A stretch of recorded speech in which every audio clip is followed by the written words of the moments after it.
اعوذ باللہ من الشیطان الرجیم بسم اللہ الرحمن الرحیم۔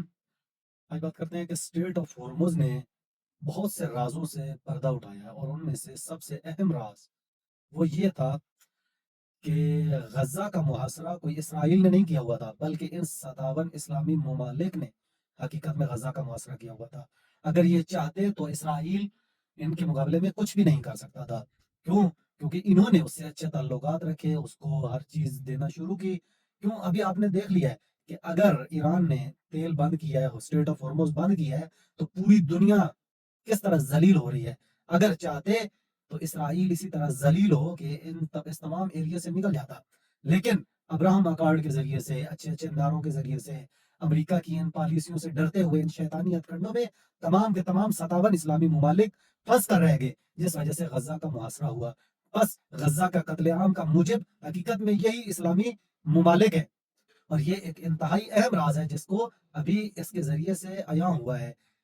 یہاں سے سمجھ آ رہا ہے کہ امام خمینی رحمۃ اللہ علیہ وہ فرماتے تھے کہ اگر ہر مسلمان ایک بالٹی پانی کی اسرائیل کی طرف بہا دے تو اسرائیل نابود ہو جائے گا، لیکن آج سمجھ آ رہا ہے کہ وہ بالٹی بہانے کی بھی ضرورت نہیں تھی، بلکہ صرف اور صرف اگر اس سے تعلقات کاٹ لیتے تو آج غزہ کی یہ حالت ممکن نہ تھی۔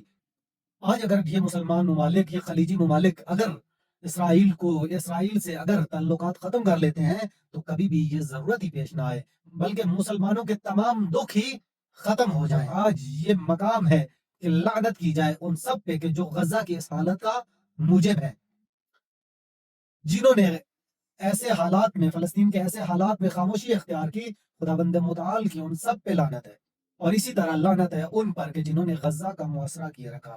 انتہائی سوچنے کا مقام ہے، اور حقیقی محاصرہ کرنے والے آج مکمل طور پر بے نقاب ہو چکے ہیں۔ اب ایسے حالات میں ہم صرف اور صرف یہی کہہ سکتے ہیں، تم کیسے گلمہ گو ہو کہ جنہوں نے آل پیغمبر کو نہ چھوڑا تو کیا تم مسلمانوں کو کیا چھوڑو گے؟ ایران ان مستکبروں کے سامنے حسینی کردار نبھاتا رہا ہے اور نبھاتا رہے گا، اور تاریخ یہ لکھ چکی ہے کہ حسینی جذبے کے سامنے ٹکنا آسان نہیں ہے۔ اگر کوئی ٹک سکتا ہے تو وہ فقط اور فقط یزیدی تفکر اور یزیدی سوچ ہے، اور یہ تبھی ممکن ہے کہ جب تا قیامت پورے جہان کی لعنتوں کو برداشت کرنے کی جرت رکھتا ہو، کرنا کبھی بھی نہیں۔ السلام علیکم ورحمۃ اللہ وبرکاتہ۔